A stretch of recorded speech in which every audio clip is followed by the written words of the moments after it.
ஓம் பிரபன்ன பாரிஜாதாய தோத்ரவேத்ரைகபாணயே ஞானமுத்ராய கிருஷ்ணாய கீதாமிருததுஹே நமः.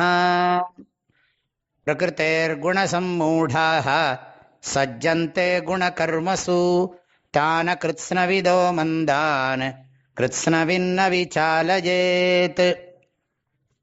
பகவான் ஸ்ரீகிருஷ்ணர் லோகசங்கிரகங்கிற டாப்பிக்கை இங்கே பூர்த்தி பண்ணுறார் இந்த ஸ்லோகத்தில். பிரகிருத்தேஹே குணசம்மூடாக குணகர்மசு சஜ்ஜந்தே. பிரகிருத்தியினுடைய குணங்களில் மூழ்கி போன அஜ்ஞானிகள் அந்த குணகர்மங்களில் ஒட்டிக்கிறார்கள்னு அர்த்தம். எல்லாத்துலேயும் அபிமானம் வருது. நான் அமைதியானவனாக்குன்னு சொல்கிறான் ஒருத்தன். நான் படபடப்போட இருக்கேன், நான் அந்த புண்ணிய கர்மாவை செஞ்சேன், இந்த பாபகர்மாவை பண்ணிவிட்டேன், செய்ய வேண்டியதை செய்யாமல் போயிட்டேன், இப்படியெல்லாம் நமக்கு ஒரு அபிமானம் வருது. பக்குவம் வர வர பக்குவத்துக்கு தகுந்த மாதிரி நம்ம அட்டாச்மெண்ட்டும் அபிமானமும் மாறுறது. சாதாரண தமோ குண நிலையில் இருக்கிற ஜனங்கள் இருக்க, ரஜோகுணத்தில் சத்துவகுணத்தில் இருக்கக்கூடிய நம்ம எல்லாருக்குமே பொதுவாக அபிமானம் இருக்குது.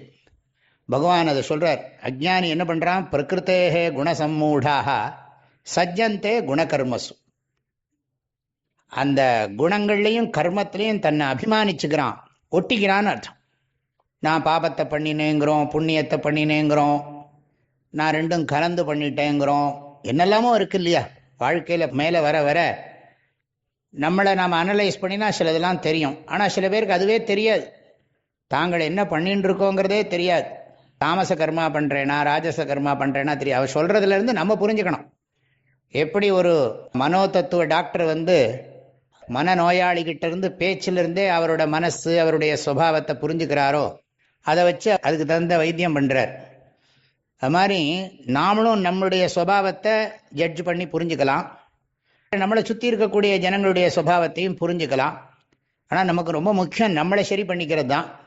இந்த ஸ்லோகத்திலேருந்து நம்ம என்ன படிச்சுக்கிறோம்னா, நம்ம உடம்பு மனசு காரியங்களில் நம்ம எவ்வளோ தூரம் ஒட்டின்னு இருக்கோம், அதில் சாத்விகமாக இருக்கோமா, ராஜசமாக இருக்கோமா, தாமசமாக இருக்கோமா, அதெல்லாம் நாமளே அனலைஸ் பண்ணி நம்ம புரிஞ்சுக்க முடியும்.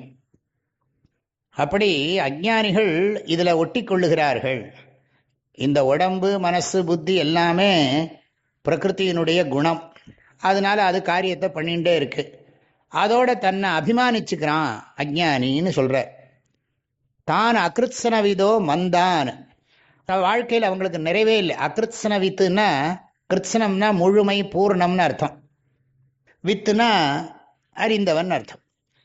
இந்த இடத்துல தன்னை முழுமை இல்லாதவனாகவே நினைக்கிறான். எவ்வளோ வாழ்க்கையில் உழந்தாலும் பணம் எவ்வளோ வந்தாலும் போதலைங்கிறான், எவ்வளவு பதவி கிடைச்சாலும் திருப்தி வரமாட்டேங்கிறது, எவ்வளோ ஆள் பலம் கிடைச்சாலும் திருப்தி வரமாட்டேங்கிறது, எவ்வளவு சௌரியங்கள் வந்தாலும் மனசில் ஒரு குறை இருந்துட்டே இருக்குது. இதுதான் அகிருத்சனவித்துன்னு பேர். எப்போ பார்த்தாலும் குறைய சொல்லிகிட்டே இருப்பான். இன்னும் அது சரியில்லை, இது சரியில்லை, எனக்கு அப்படி இருந்தால் நல்லா இருக்கும், இப்படி இருந்தால் நல்லா இருக்கும் அப்படின்னு அதை சொல்லிக்கிட்டே தான் இருப்பான். அப்படி நினைப்பான், அதை சொல்லவும் சொல்லுவான். வாழ்க்கையில் எப்பவும் தங்களை நிறைவாக உணர்றவர்கள் ஞானிகள். அதுதான் இந்த ஸ்லோகத்தில் பகவான் சொல்கிறார் 2வது வரியில். அப்படி தங்களை முழுமை இல்லாதவர்களாக தெரிஞ்சு கொண்டிருக்கிற ஜனங்களில் மந்த ஜனங்கள், அவங்க அதை நன்றாக சிந்திக்க மாட்டேன் என்கிறார்கள்.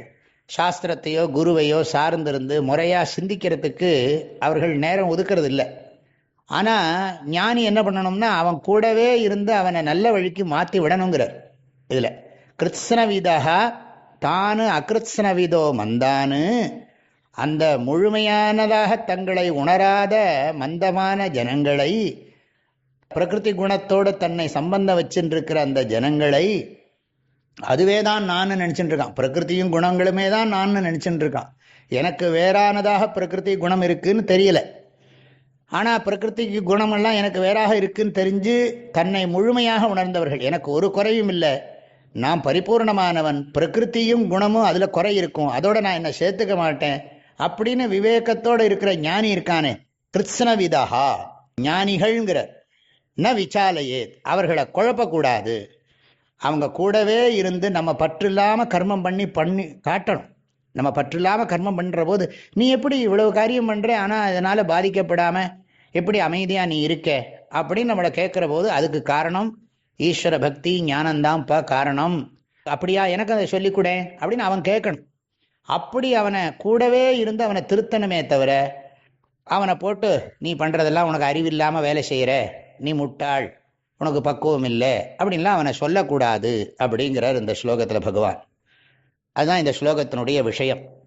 பிரகிருத்தேர் குணசம்மூடாஹ சஜ்ஜந்தே குணகர்மசு தான கிருத்ஸ்னவிதோ மந்தான் கிருத்ஸ்னவின்ன விசாலயேத். எல்லோருக்கும் பரிபூர்ணமான மனமார்ந்த நல்வாழ்த்துக்கள். ஹரி ஓம். ஓம்